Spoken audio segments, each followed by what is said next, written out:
Released by Square in 1996 on the Super Famicom, Radical Dreamers is a companion story to the events of Chrono Trigger that also inspires events in Chrono Cross. Written and directed by Masato Kato, who also wrote Chrono Trigger and wrote and directed Chrono Cross, the short visual novel adventure was reluctantly released after a rushed 3-month production period. For story, the game is narrated from the perspective of Surge, a wandering musician, and his adventure alongside Kid, a professional thief, and Mage, a mysterious masked mage, as they steal the Frozen Flame from Viper Manor. For gameplay, the game follows a visual novel format in which text is read until choices are presented, and hidden values for health and affection are tracked for event flags during the game. After the game is completed, it may be replayed and 6 very different and often ridiculous endings may be reached, though the entire game is considered having taken place in an alternate dimension from either Chrono Trigger or Cross. Keep in mind, this is a fan-translated version as the game was never officially released outside of Japan. The story only gets larger from here, so let's cut it down to size with a recapitation.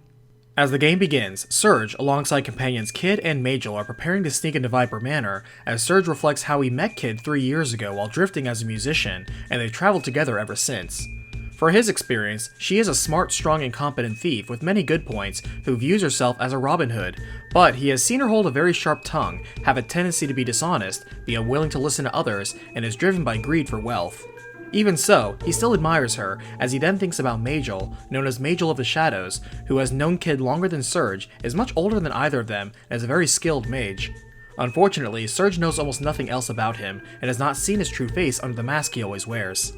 After they deal with some feral cats outside, they continue on their hunt for the hidden treasure within, as the manor is currently under the rule of Lord Lynx, a ruling aristocrat that Kid has a vendetta against.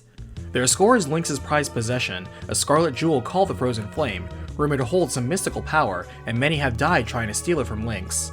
As they sneak into the actual manor, Magel reminds Kid to stay focused on the Frozen Flame and not Lynx, as she gives a dismissive agreement.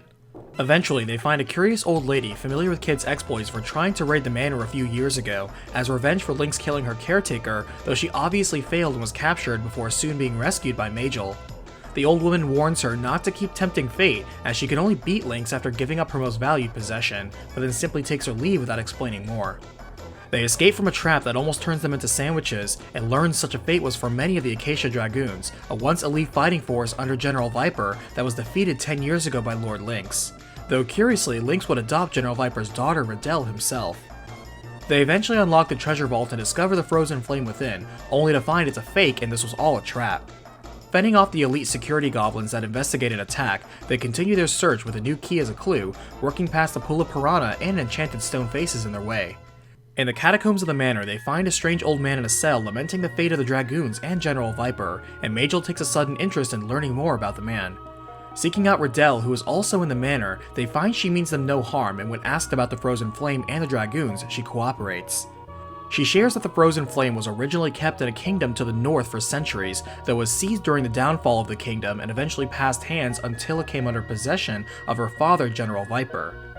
Lynx approached Viper as a friend years ago, but was taking advantage of Viper's trust until he eventually backstabbed him. When Lynx adopted her as a child, she didn't know about all that, but Magel is more interested in learning about the old man in the cell. She confirms he was a former Dragoon before being tortured into insanity, and says if they want to know more, they need to find the prized holy sword Einlanzer, also stored somewhere in this manor. The group does find it, and Magel comments how it mirrors the demonic sword Masamune, as he once knew its original owner. They find the sword halts the crushing room trap from before, and reveals a ring bearing the Acacian coat of arms. Returning to the catacombs and battling the undead that roam there, the old man sees the ring and in his delirium mentions the secret passageway to the Frozen Flame. As they take it, they know they tread closer to Lynx's hidden room, and along the way, Magel speaks about the Frozen Flame. He mentions how it is rumored to be able to heal all wounds and grant eternal life to its owner, but also mentions how it is not of this world. It came from a meteorite that fell from the heavens, and there once lived a people that sought to use its power to tap into their own unknown potential. These people once built a grand metropolis with this power, but now all of the knowledge of their era has been lost with their downfall. As they finally open the door to the hidden room housing the Frozen Flame, Magel notes the room they're in is actually an intact ruin from the lost magical kingdom somehow. However, waiting for them and making his appearance with an amused chuckle is Lynx. As the sinister man who killed Kid's caretaker, Riddell's father, and the rest of the Acacia Dragoons, he reveals he knew Kid would come here and counted on it. He demands the special stone she carries that she got from her caretaker, called the Chrono Trigger. He reminds them the gap in their power is still too great, and Kid shouts out that the caretaker Link murdered, whom Kid thought of as a sister, was actually Luca. Blinded by revenge after all, Kid launches herself at Link's, though is swiftly and brutally beaten down. Mage and Surge hurry to save her, but are also quickly subdued, showing Lynx was not merely boasting of his power. He mentions how the Chrono Trigger is actually a tiny condensed universe, and when combined with the Frozen Flame, it allows one to bend space-time and reshape history.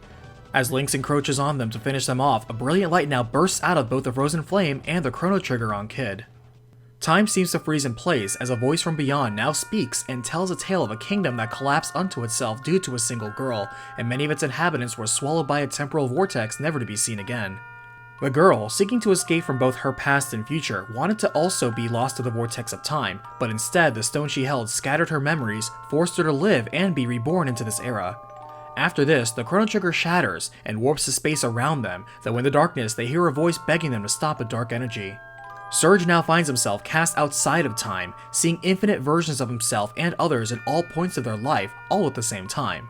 Calling out to Kid, she replies, mentioning how a soft song playing in the background was Luca's favorite, and to himself, Surge knows it was actually a song he made a long time ago. After she reminisces with the music, she announces she now knows who she is and what she's here for, firmly stating she's ready to go back now. Returning back to the face-off against Lynx, he's about to strike them down when the old woman from before stops him. Lynx recognizes her as Vera, from the land of Pore, also here to claim the Frozen Flame for her country as soldiers under her command flood the room to surround them. Caught off guard, Lynx pulls away for now, vanishing into thin air, but still promising to kill Kid and the others at a later time. Vera says they should come with her, but thinking otherwise, Mage instead drowns the cavern in darkness, and they use it to escape on their own. Making their way out of the manor, the soldiers are not far behind, spreading out as they search for the group in the surrounding area. A wounded Kid urges Surge to go on his own and escape, as Pore is only after her and Majel, but Surge refuses to leave, though she states they'll meet again at another time and place. She reminds him the Chrono Trigger is lost and they didn't get the Frozen Flame today, but instead she found a whole new treasure for herself, so it's okay by her.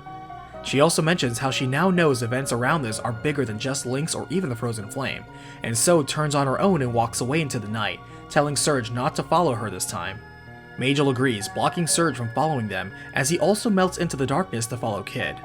Left by himself, Surge is left wanting, but this tale comes to a close. Rather, in another time and in another place, a similar group of adventurers would come forth, also unsuspecting of their other selves, and continuing on their adventure.